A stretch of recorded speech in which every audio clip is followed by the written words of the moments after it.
two, We'll, one. we'll start with Shailen, then we'll come on to you, and then we're hoping to have Stefan on as well. Okay. We're All right, live. okay, If you're fine. tuning in and you have any interest whatsoever in climate change, you want to watch this to the end. This is the live update from COP26, We'll start with sponsored Shailen, by then we'll come on to you, No and then we're CO2. hoping to have Stefan on as well. Okay. We're live. If you're tuning in and you Hello and welcome everybody. My name is Charles Appleby. Fantastic that you can join us on this really exciting day. So as everyone probably knows, we're within 1 or 2 days now of the world making a decision about 1.5, 1.7, 2 degrees or whatever. So it's very clear the excitement is building here. We're going to have several speakers today. We're going to start off with Shailen Mittal, and he's going to give us an intro to himself and what's going on. But to start off, really want to say big thank you to Gary for having helped us with all of these webinars. So we've had this is the 15th of our 1.6 max webinars so far this year, and the 5th one from COP26. So Gary and Loving Social Media, this would not be possible without you. So big thank you to you, Gary. For myself, my name is Charles Appleby. I'm the founder of NoCO2.org. We plant trees. We make it easy for people to do something about stopping global warming. And by Christmas, we will have planted 500,000 trees. Everyone's volunteering on this. So if you would like to make a donation to help us, then for £20 we can plant 180 trees, and for £30 270 trees. So huge welcome today to Shailen and the International Association for Human Values, IAHV, who have done so much to promote the tree planting and promote stopping action on stopping global warming. So Shailen, over to yourself, please, to introduce yourself first of all. Yeah, thank you, Charles. My name is Shailen Mittal. I'm currently here in the COP26 live from Glasgow. I'm on the board of IHV's UK chapter, the non-profit. It is a service-based organization, volunteer-based, and it's global. It works in the area of peace and conflict, in education, empowerment of women and children. And I'm representing Climate Action Now, which is one of the projects of the organization. As Charles, as you mentioned, they've planted 500,000 trees. And they also have a book for schools, which is appropriate graphic novel for year 3 to year 7. It's complete piece of education on climate change. So that is the summary. But right now, I'm happy to show you all what's happening, cover a few of the pavilions, their messages, and also share my experience of being here. This is of being in COP26. Sure. So Shailen, let's start with where you are. You've got some very strange figures in the background. So tell us about where you are, show us around and what's going on, okay?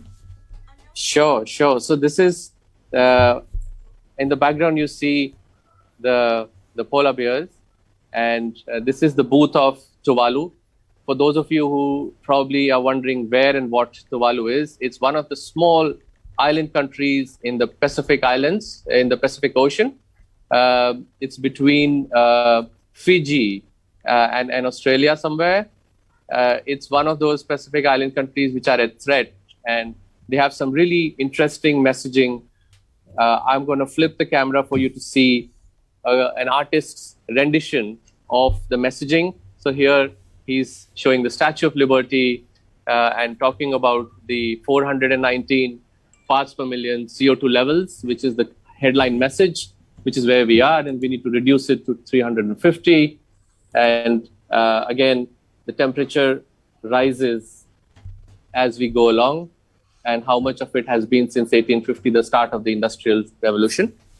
So one of their messages is, save Tuvalu, save the world.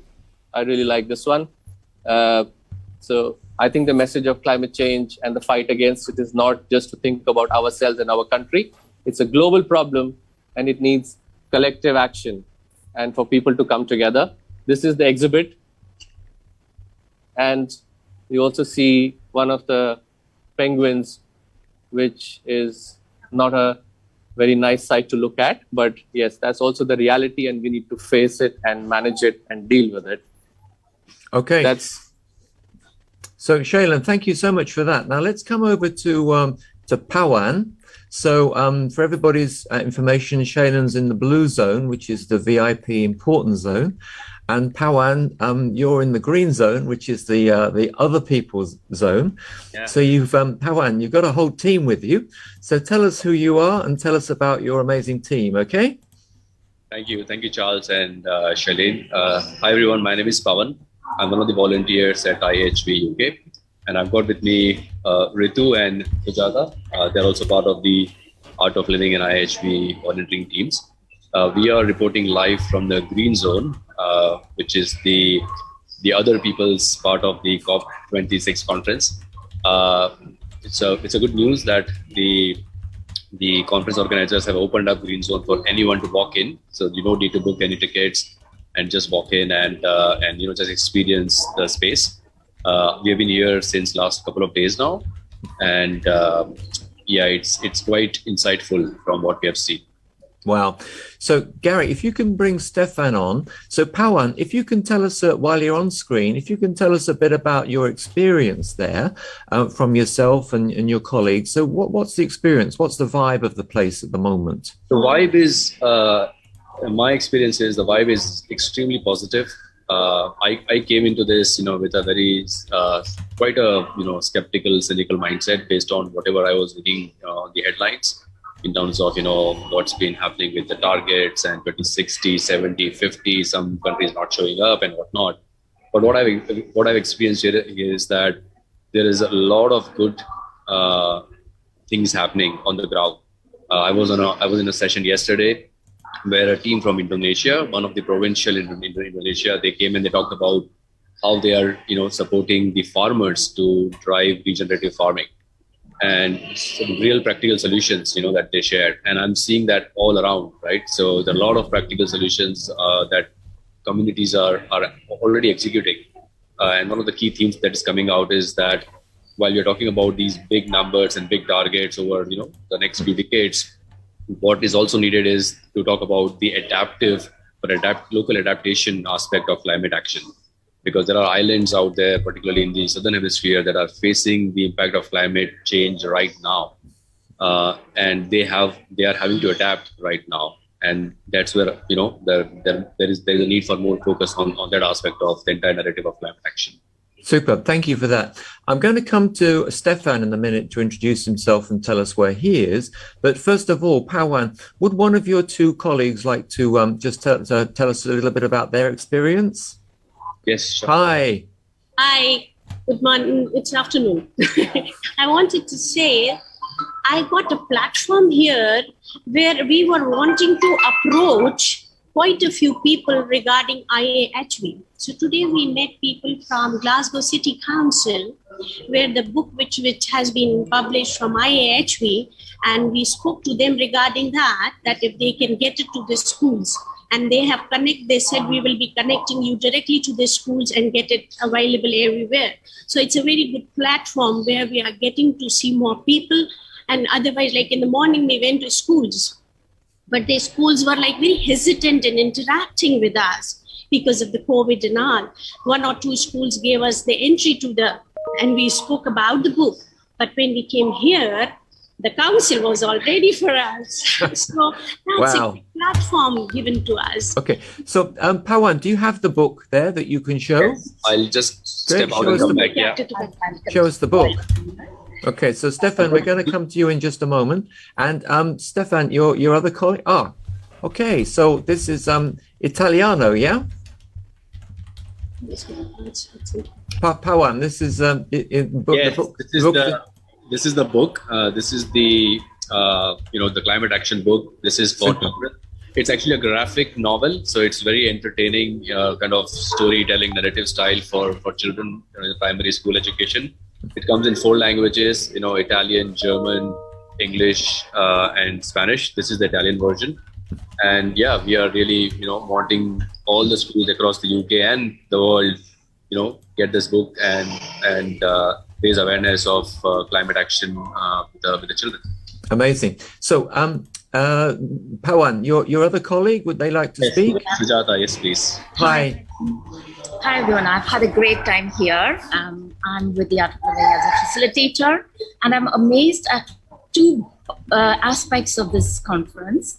One is the amount of research that's going into light technology, which is so connected with what is the core of this COP26.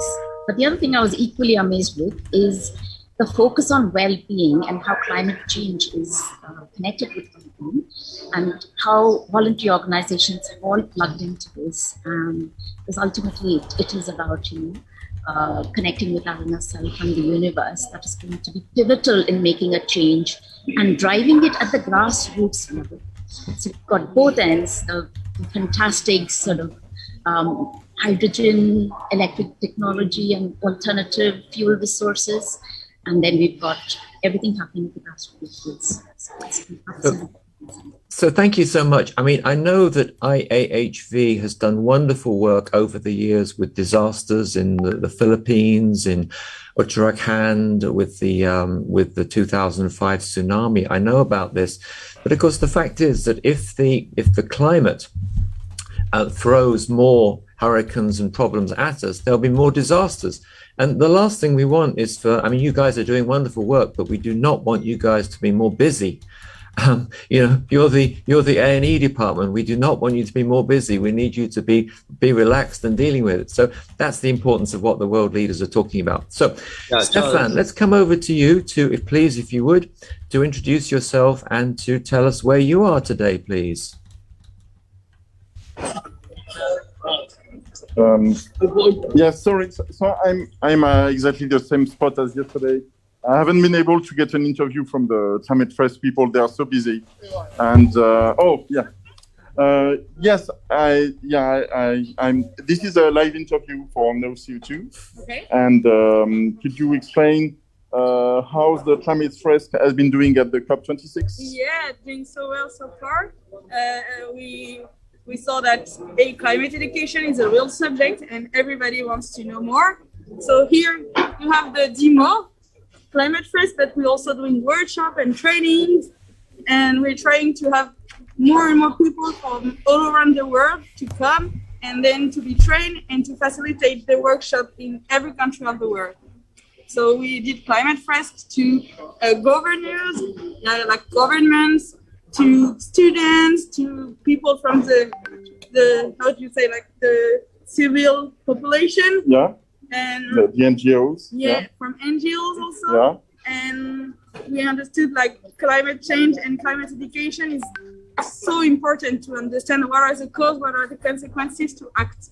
So is it right to say that even though you're talking to a population of people who are already aware about climate change, the Climate Risk is still useful for them to get the something right? What is missing in most people's knowledge? Yeah, it's a powerful tool because we can see that there is a lack of knowledge about climate change. People, they don't know how it works, what are the causes, what are the consequences, how it's systemic, how it works. Maybe from eating meat, it's melting glacier. What happened between those two phenomena? Okay. And etc. And everybody has to know more about climate change. I have a question about this picture because it's upside down. Can you explain why? Yeah, it's because the CO2 emission, because of the burning of fossil fuel, the CO2 is absorbed by the carbon sinks. That's why it's upside down. It's because it's absorption. Because it's negative emissions, right? No, it's because the CO2 is absorbed by the carbon sink, by the photosynthesis and by the oceans. And then the rest is going to the atmosphere and it's making an additional greenhouse effect. Yeah. And could you lead us through the following of the phrase, please? For example, the CO2 is going into the ocean. So it's create an ocean acidification. The problem with biodiversity. Marine. There is we won't hear you. Okay, so what is this? I think it's a big strike from activists and from indigenous population They want like climate justice, I think. Oh, it's indigenous population about climate justice. It's a bit noisy, so over to you. I will switch off my mic. Okay, so Stefan, thank you for that. We're going to come back to leave the video on, Stefan, but we're going to come back over to Shailen. So Shailen, would you like to talk to us a little bit about what your experience is there at COP26? Yes, sure. What I have seen is or felt a lot of hope and positivity. So my very first interaction when I landed was being part of an awards event, which was about green construction. And when we saw different categories and awards for not just positive carbon or neutral carbon construction, but also schools and care homes and renovation of existing buildings, it was very touching. The details of it and the construction industry, it seems to be, is on top of it. And we know how much manufacturing and construction are a big contributor to the greenhouse gas emissions. So it gave me a huge, uplift in my senses, in the sense it made me hopeful. So that was the first interaction. The second one, the message I'm getting or I want to share is consumerism. So we already have, so many of us have everything with us, whether it's clothes or other materials and stuff, but we keep on wanting more and going for more shopping. So this is a message not just for individuals, but also for businesses to be more responsible, not only in their sourcing, but in their marketing messaging. And I'm standing right now in front of the Denmark pavilion, which was one of the, their plans and their commitment to net zero was very impressive. It really resonates with the point that countries and all the stakeholders need to make bold decisions. And Denmark is working towards, as you can see on the top, the headline of their booth is Denmark towards 2030. So Denmark plans, and I'll take a walk through their booth and what is their key messaging. There is a lot that many countries can learn from it, but also draw a contrast with the recent very disappointing announcement by India saying they will commit to 2070 and they're not in line with the rest of the world. It's quite a matter of shame that it gives a message that says we don't think it's an emergency and we don't think or that we don't care, because considering that India has the technology, it has the skills for green energy, and they're still shying away from making a bold commitment. Nobody today who's probably in action or in jobs or in power or in decision making will be alive to see 2070 really. So like Pawan said earlier, we need smaller concrete actions and goals to say, okay, this is the milestone we will achieve by 2030, for example, or 2040 and 2050, like that. So the example here is Denmark has committed to reduce their greenhouse gas emissions by 70% by the year 2030, and they're aiming for up to 54% reduction by 2025. This is compared to the pre-industrial level, so the year 1990, not pre-industrial, just 30 years ago. And Denmark has had a legally binding climate act passed in their parliament, which was ratified by 167 out of the 179 members of the parliament. So this shows a strong commitment, a political will, which I think is lacking in case of India. Until very last year, the energy minister for India and the industry minister, the cabinet position was held by the same person. I think that's a bit scandalous because there is a direct conflict of interest. Coming back to Denmark, is how they are achieving or how they aim to get to that is through two aspects. One is internally, they have aligned almost all sectors of their industry, which is something they call as 14 climate partnerships. So whether it is aviation, retail, finance, food and agriculture, energy or manufacturing industry, life sciences, building and construction, you name it, every industry they've covered. they have invited them to devise concrete solutions that will reduce the country's carbon dioxide emissions. And I think it's that public and private partnership and working hand in hand towards a common goal is necessary to make it a success. And they are externally, so Denmark outside their own country, their own contribution is just 0.1% to the global carbon dioxide emissions. So it's a drop in the ocean. But what they're doing is they have done a coalition with 19 other countries, and they are sharing the best practices, the experience, the know-how, and the solutions. So they are making a contribution globally, which I think is commendable and it's a message. So Prime Minister Narendra Modi from India, when he was elected in 2014, the first time, he did launch very enthusiastically something called Solar Alliance. But I've never heard any news about it after the big PR that went after it. And now the country is shying away from its commitments and from aligning with the rest of the world. Okay, so Shailen, that's a fantastic message that Denmark, as one of the world's smallest Western emitters of CO2 emissions, has put together this coalition where they're able to share their wonderful ideas and expertise with 19 other countries. But let me just ask you the question about India. So India is a big emitter of CO2 emissions. The data is that India creates about 7% of the world's emissions. The news that's disappointed everybody over at COP26 is that India is only willing to go net zero in 2070, whereas what's required by other countries and are committing to, like the UK and the EU, are committing to 2050.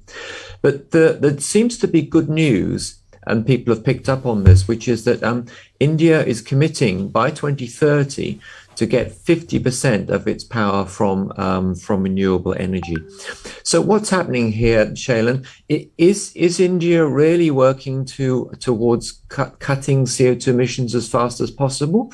Or in fact, is it really working to continue to support the coal industry, which it knows and loves? Yeah, so that's a really important question because there is a huge irony there.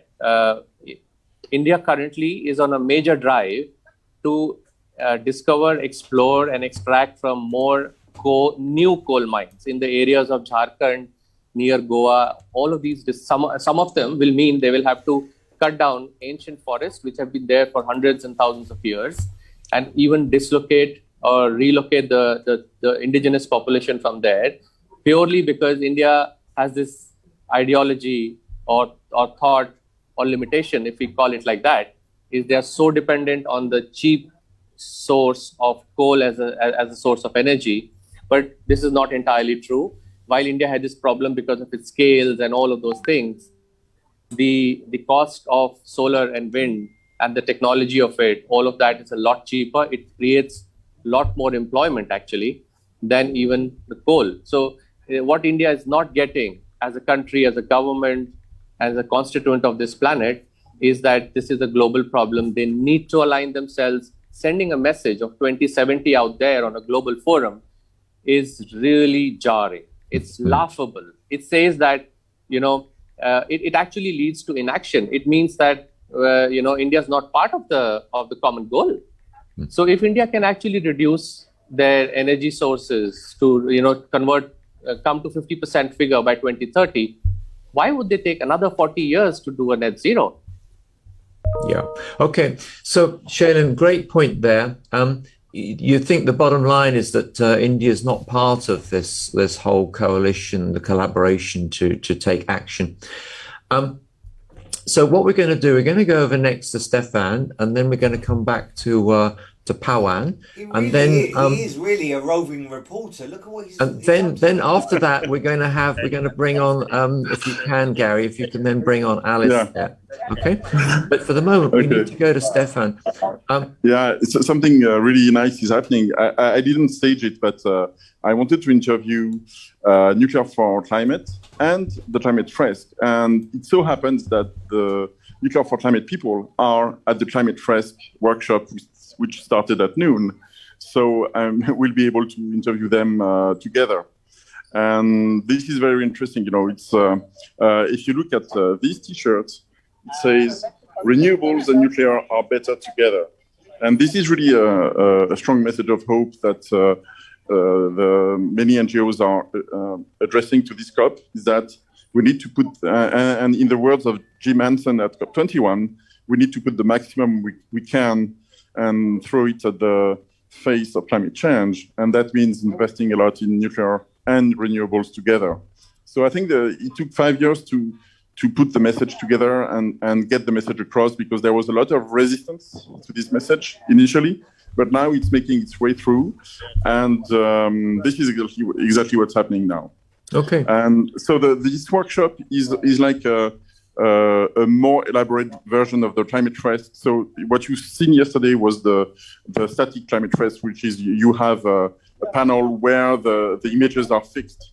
But this is a different version. It's a workshop where the members are progressively distributed the cards, and they have to find and they have to build their own climate trust.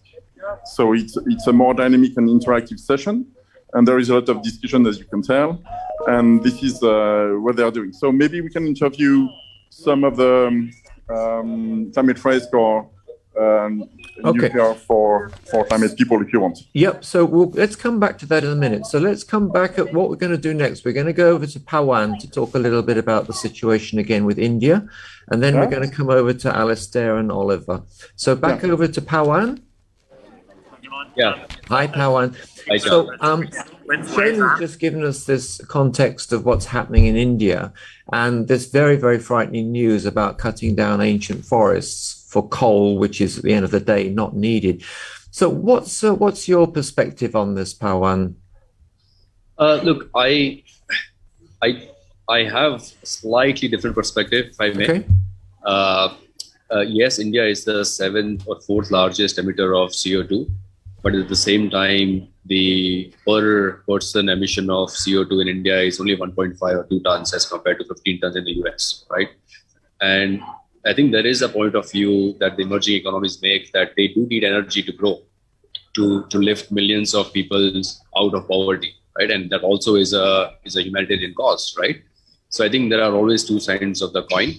The point that I want to make is that one other aspect that is coming out, at least in my observation, is that the climate change, just like COVID, is not equally impacting all segments of society, right? It's quite unequal in terms of its fierceness.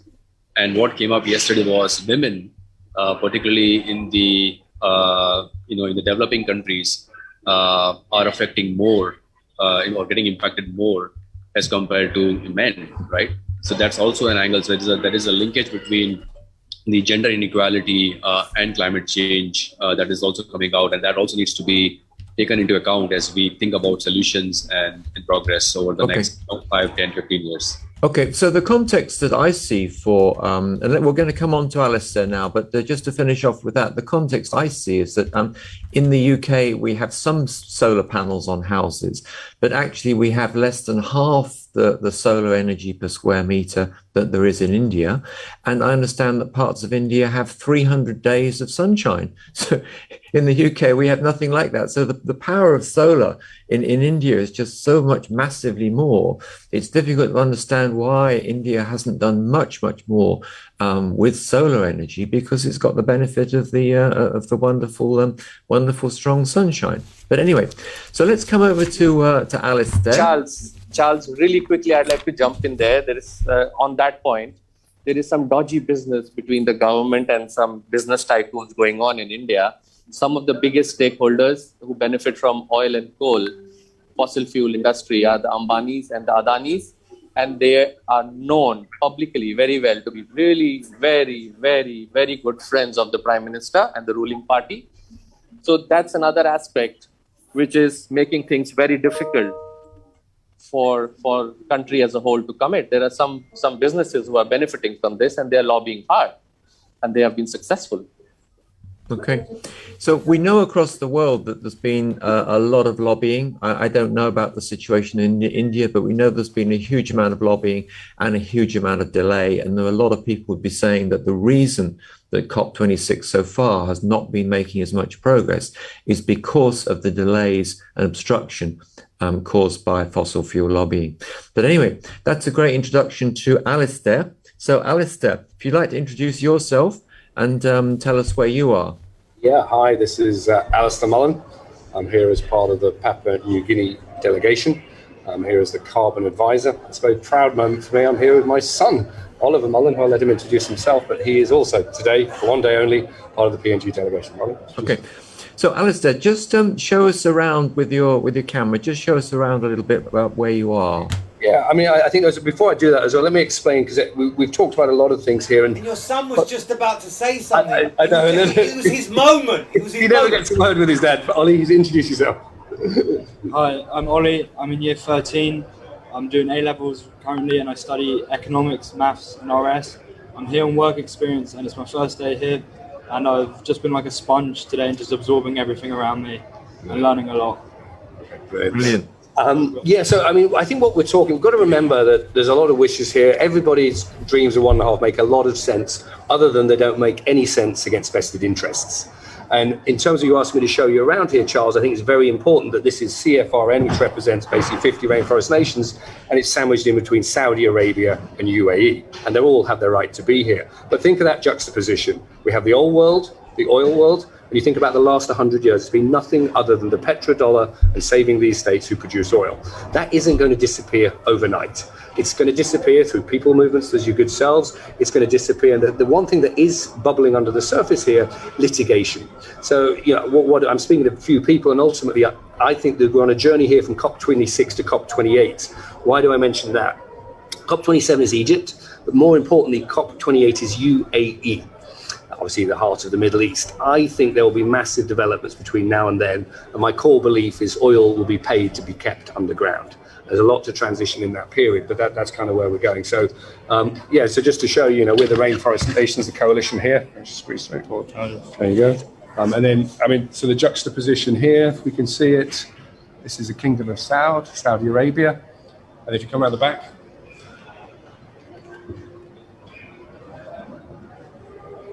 Wow, we've got a whole video team here today, Gary. And then you've got it's father and son. We've got Qatar here as well. I feel a bit like Kay Burley off Sky News here, but we've got Qatar, which is actually empty today. The delegation's gone home. I'll make no comment on that. So that's where we are. So I think massive geopolitics going on. The most important thing I've done today is I've actually been involved in some of the negotiations, and we're involved in Article 6. I saw a 24-page document for Article 6. The level of detail and whether one sentence is all included or not will make hundreds of billions, if not trillions of benefit or not. So there is an eerie silence around this place at the moment. All the key people are not around. They're all in the rooms behind me. I bumped into John Kerry. He was surrounded by people that said, "Good luck today, John, bring 1.5 home." He took his mask down and said, "Thank you." There's a lot of pressure on these people. I don't think it will be success or failure. It's not that binary. This is a journey, not an event. And I think I'll repeat that. It's a journey, not an event. We're making lots of headway. India are on their own track. The 2070, I think it's irrelevant. They've committed to something, and there's going to be horse trading in the next 2 years. That number will come forward. I take the 2070 as a positive. They're actually committing to the journey, and they need to be paid to commit. So my conclusion here will be this conference has been all about money, and money in a positive sense. We need money to transact everything. And the system isn't going to change. The world order can shift, it can pivot, but it's not going to fundamentally change. So this for me has been a conference about money and actually how do we activate and get the finance in place. And I've committed to get several hundred million for Papua New Guinea personally, and I will do that. Then I'll be held to that by next COP. And then by COP28, we're hoping to have hundreds of billions for the rainforest. Job starts on Monday, and lovely to be here. Okay, so Alistair, you mentioned Article 6. Just tell us a little bit about Article 6, because the news has been pretty quiet about that. The experts are saying just how important it is, how much has been delayed. From the sense of what you've seen of what's going on, do you feel that there is going to be some positive progress on Article 6 over the next couple of days? Article 6, in a nutshell, to explain to everybody, I'm not an expert in it. I mean, it's a brutally complex area. It's ultimately about how nations trade carbon between each other, effectively balance of payments of carbon. And when a nation has a surplus, negative emissions, as a lot of the poorer countries do, they can actually sell and offset that with the rest of the world and the price that trades at. There's a few very, very technical points, and it's really based around the voluntary carbon markets. And there's quite a lot of CRAP in the voluntary carbon markets, and it's whether that stuff is Paris aligned. And the US are trying to have the voluntary carbon markets have everything in it, and other nations are actually trying to have only Paris compliant product in it. So that's really the fight's going around. It could be that, and bearing in mind when you have to get signatures, you need 192 nations to sign up to the one document. That's a lot of nations. When you have Saudi versus rainforest nations, you have the multi-billion states versus the impoverished states. To get 192 nations to agree on anything is very difficult. So let's not pretend how difficult that is. If one nation rejects it, it doesn't go forward. So that's how complex this isn't going to finish by 5 o'clock tonight. I'll put my house on that. This is going to run into the weekend. So, Alistair, another question to ask you is that there's been a lot of discussion over the last few weeks around paying the rainforest nations to keep their trees and plant more trees. Now, what you just put on the table just now, you put on the table the possibility of paying the oil states, the wealthy oil states, to keep oil in the ground. So what are we going to be doing? Are we going to be paying for the rainforest to be planted and for oil to be kept in the ground?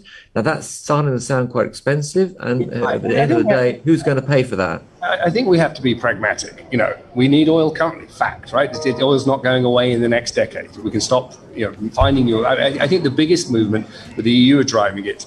Let's stop subsidizing. Not even taking oil. Let's stop subsidizing oil. But remember, nation states will not be able to do that overnight. But Germany, Saudi, they will have riots if they take away subsidies. It is not. So this is why everybody gets very het up that nations won't sign up to it. I deal in the psychology. These things are inbuilt in society. Nation states will revolt over such things. Bill Gates, when I met him, said above 100 we have wars in carbon. We have wars. So this is why I sort of preach to the people who live and die climate. Yes, it's very simple to say things, but when you're in a democracy and you're trying ultimately to get re-elected, which most people do in politics, democracy doesn't work in these times because the average man on the street will not pay the price necessary to get the change we need. So that's why I'm sort of in there, and I like markets to do it. So in answer, just clarify. Can you just clarify, Alistair? Then we'll go over to Ollie. Can you just clarify when Bill Gates says I go over 100? Are you talking about the oil price or the so carbon above 100 per ton? Right. Carbon price. Okay. Yeah, carbon price above 100 per ton. Yeah, he reckons that you've got $2,000 to $3,000 maximum from the Mr. Average and Mrs. Average in the States before you have a lot of, people will not support anything above that. You have to remember we're monetarily driven still, Okay. Well, you guys switch around. Change cameraman. You walk. There we go. Ollie. You stand still. Ollie. Hi, Ollie. So, you've told us who you are. So tell us a little bit about the experience at COP26. It's been great. So it was overwhelming to start, seeing all of the nations. I spoke to the booths with smaller populations and less developed countries. I spoke to Thailand, I spoke to Bangladesh, I spoke to Indonesia. And I asked them what do they want to take home from this event. And they want those nations, less developed nations, to have a larger voice. As when I was speaking to Thailand, they get more affected by climate change than developed nations, and for them to have a bigger voice is what they want from today's. I also spoke to nations like Japan and Korea, and they are focusing in technology and increasing technology. I was speaking to someone from Mitsubishi, and they're focusing on going away from shale gas to hydrogen gas. And I learned about the process in that. I've learned a lot. I sat in a negotiating meeting just at the back. It was interesting to hear how that develops, and it's just a lot of learning. Super. Okay, so tough question for you, Ollie. We've just heard Alistair talking about the geopolitical situation and why things maybe can't be done. So you're one of the young people, you're the youngest presenter here, and so you're going to be more affected by this than anybody. So, Greta's been standing up for a point of view for you and other young people.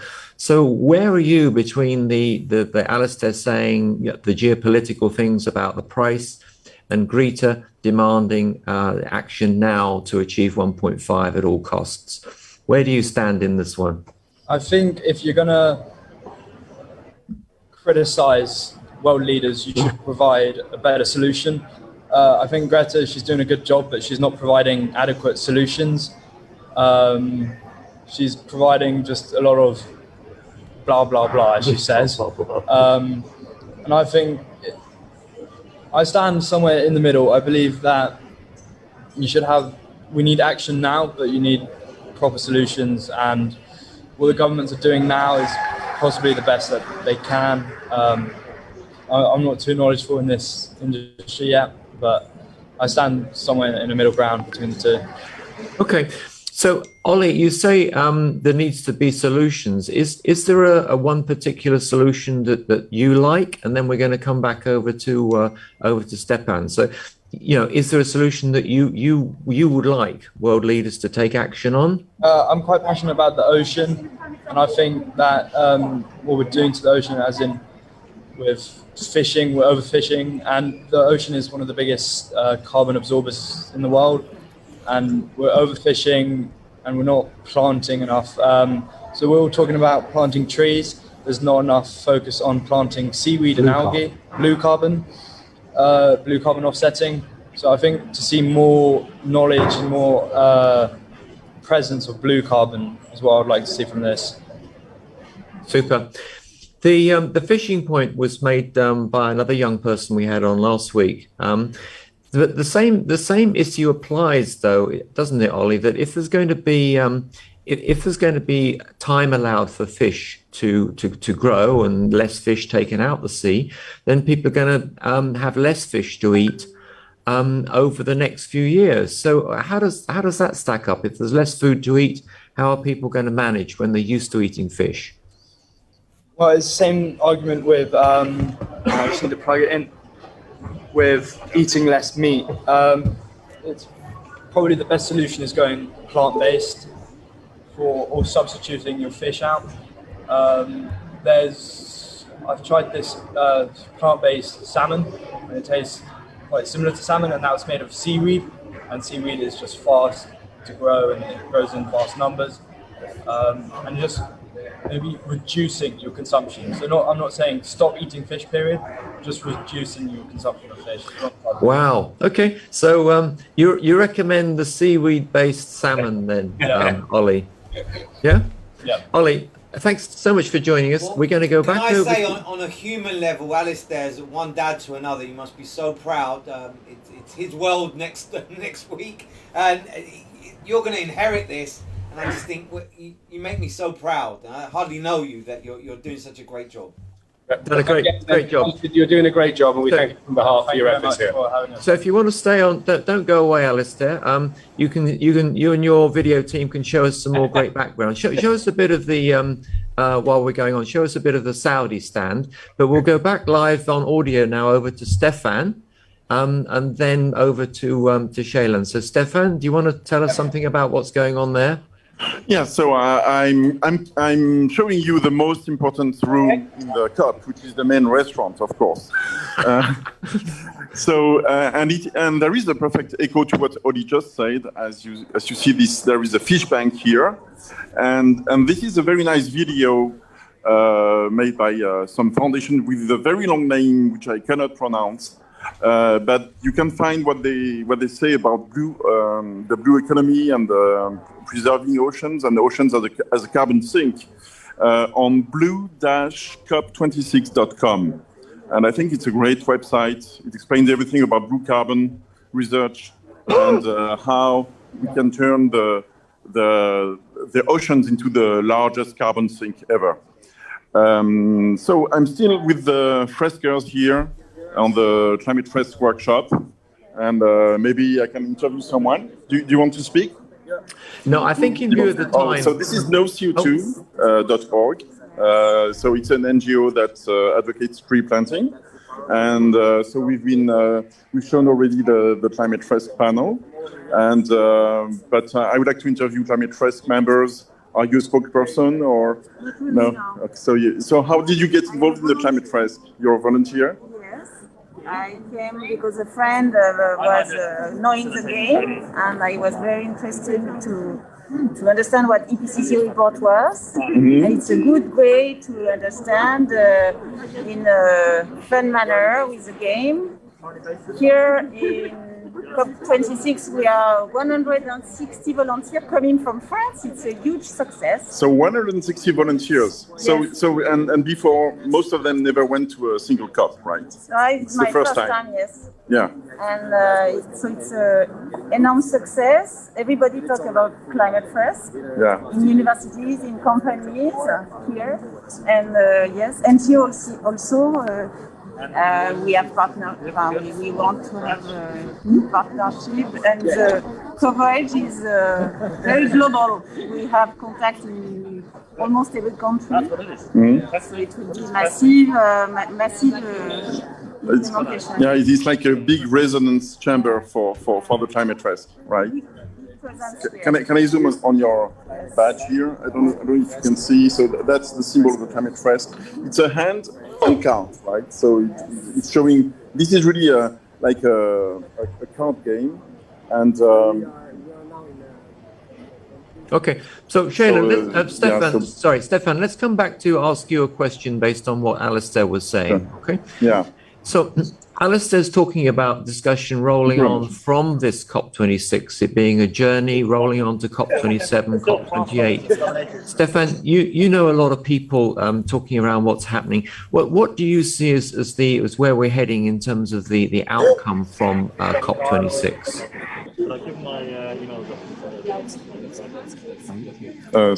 Sorry, can you repeat the question, please? Yeah, Alistair was talking about this COP26 being a journey and discussions rolling on to COP27 in Egypt and COP28 in the UAE.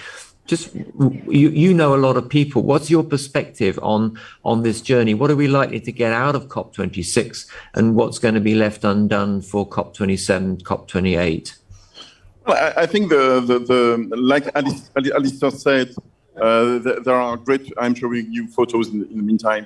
There are great takeaways from this COP, especially the commitment of China and India to commit to carbon neutrality in 2060 and 2070. It's really a half empty, half full glass issue, which is they have committed, which is the good news, and their commitment date is too late, and so the issue now is simpler to solve, because it's how do we convince them to move these deadlines to an earlier date, depending on how the conditions of the climate negotiations are going on. You know that's something special about this new agreement that was the Paris Agreement. It's not legally binding, but it is a dynamic agreement, which is it is reviewed every year at every COP, and so the way forward and the objectives are shifting with time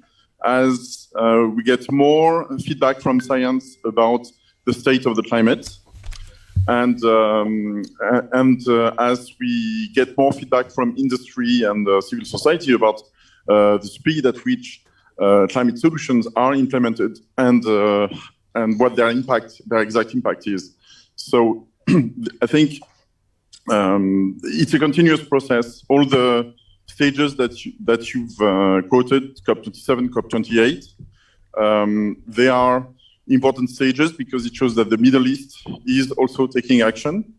And definitely Egypt and the UAE are important players in this game. And it's a bit like the Climate Trust. It's really a card game. Everybody have their own cards in their hands, and it's we don't know when and who is going to play which card. Okay, Stefan, thank you so much for that. We'll just come back to everybody to have their final words, but for the moment, then let's go over to Shailen. So Shailen, you've been doing a lot there. What's going on? Yeah, so like Stefan said, I was the roving camera. So I have with me Eduardo, who's the curator of this beautiful background, the mosaic that you see from Amazon behind us. I'm at the pavilion of Brazil Climate Action Hub. And I want to make clear, this is not of the Brazil government. That's a separate entity and a separate pavilion.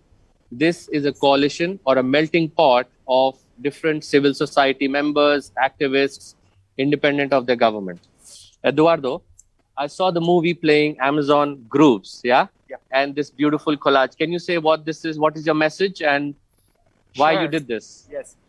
This pavilion, it's the best part of Brazil, I can mention, but we choose to share with the international community, the people from the Amazon, the people from Brazil, because without people, we can't tackle against the climate change.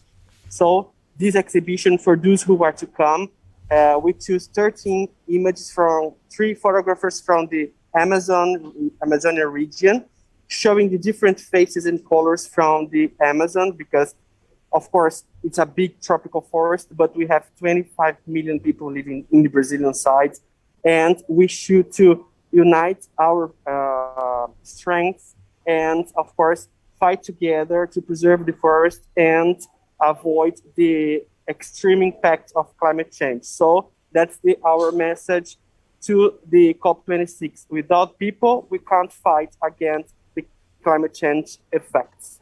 Okay, thank you so much. So Shailen, we're coming up to the final part now. So Shailen, do you just want to give a final message from yourself? Yeah, I think what Eduardo said is quite all-encompassing, that everybody, including people, all stakeholders need to fight this together. This is a collective fight and it is for real and we must act now. That's my message. It's no different from many others were saying, and we need to be bold about the commitments we make. That's my message. Shailen, thank you so much for joining us. I also have a message for individuals and families. Please do remove your carbon by planting trees through NOCO2, through IHV Climate Action Now. It costs only £16 a month. Fantastic. Yeah? Thank you so much, Shailen. So Pawan, over to you and your team for final words, please, Pawan. Sure. I think my final thought is that, it's been a hugely positive experience being here. And my biggest takeaway is that the solution lies with the local communities, not the politicians. Politicians are there to create the right environment, but it's best for the local communities to be empowered to solve this. We have got Charles, we've got a guest from Uganda. If we can take a couple of minutes. Super, of course, please. Jennifer, you want to introduce yourself? Thank you. You're live, yeah. Yeah, sorry to come late. It's fine. I'm Jennifer Sambas, a coffee farmer from Uganda. I grow Arabic coffee on the slopes of Mount Elgon, and it's fair trade organic. The farmers are certified fair trade organic, and since we are in fair trade market, we have some benefits which farmers are getting, like premiums. We also get a fair price of our coffee, and farmers are really very happy. So Pawan, can you ask her, please, the impact of climate change with coffee in your country? Does it mean that you are able to grow more coffee or less coffee because of climate change? Yes. We are experiencing changing in weather patterns, and this is the 30th.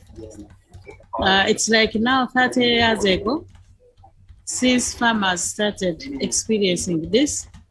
Sometimes we have longer droughts, direct sunshine which hits our coffee berries. Sometimes we experience landslide which takes away people's lives and some other property of farmers. And sometimes we also experience, as there is much rainfall, it washes away our topsoil, which is... Wow, okay. So Pawan, over to you for the final word from your team, please. Yeah, so this is exactly what I was saying, right? The example, that it's the local farmers, local communities, they know what the problem is, they face the problem, and they also know what the solution is. We just, as a global community, global stakeholders, need to create the right environment to empower, people like Jennifer to solve this issue at the local level. Super. Thank you so much for you and your team. You have a great time for the rest of COP26. So let's go back over to Stefan. So Stefan, looks as if you're maybe now with Alistair, are you? Come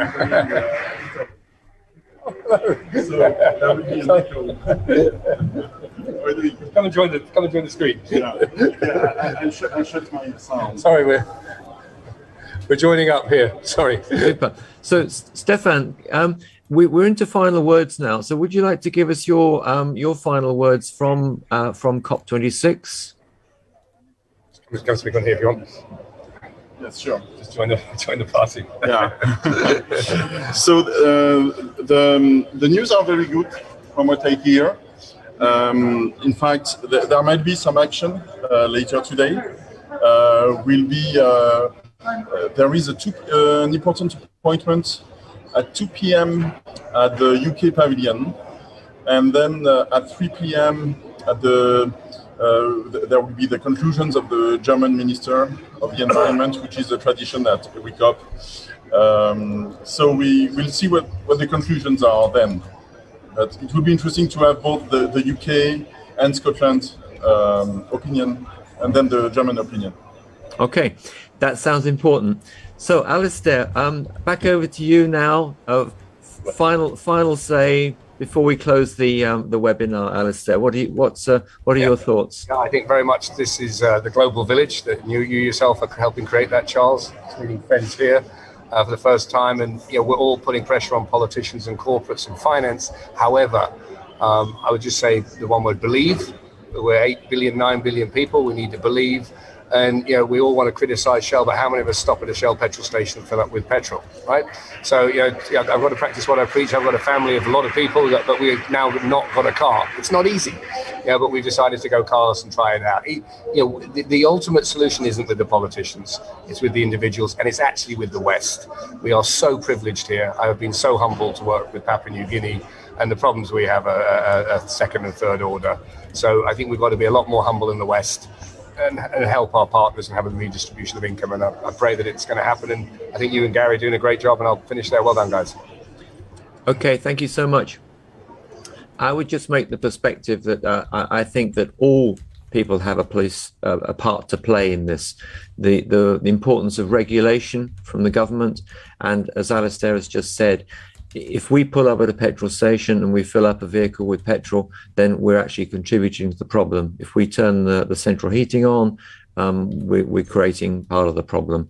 So we all have a role. And as I say, what I'm really hoping for is I'm hoping that the government and this level of commitment will make a bigger difference to make it easier for people to take action. And I have to say, still, I'm very critical of the level of communication we've had, certainly from the UK government, informing people about what's going on. Maybe COP26 has made a difference, but what I've seen on the BBC, we've had high-level meetings, we've had high-level presenters, we've had high-level discussions. And what we've seen today from these for 4 or 5 different camera perspectives going around the blue zone and the green zone has been absolutely amazing. So thank you so much for your camera work, your photography work. It's all going to be replay available on our Facebook page. So take a look at it later. Choose your favorite bits and share them with your friends. As I say, everyone here has volunteered. Shaylin and the IHV team have planted so many trees. At No CO2, we've planted trees. Whatever organization you're part of, please do plant some more trees and encourage your friends to plant some more trees. As we've heard, it does make a huge difference. So thank you so much, everybody, for joining us. We're back again tomorrow at midday, and we're going to have a summing up with a couple of really exciting speakers. We're going to have Zion Lights talking, and we're going to have Alvin Stone coming on from Australia.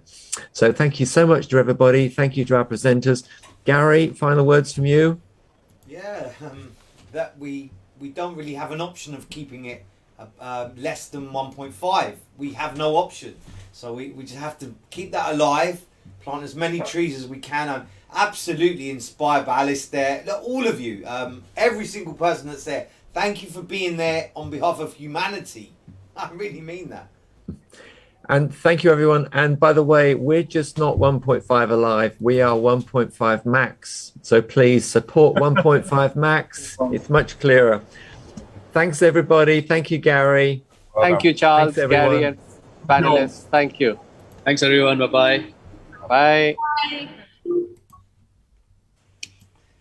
So, Gary, are we off record? We are off record. Okay, fantastic. That was really good, Charles. Charles, I don't know if the audience wants to come in, bit of 10 minutes of networking. Yeah, let's invite I've invited them Eamon. all. Eamon, do you want to come on? Julie, They Martin? want to come, they're very, very welcome. Anybody wants to come on We're live? no we can have a longer live, so I don't want quick anyone chat.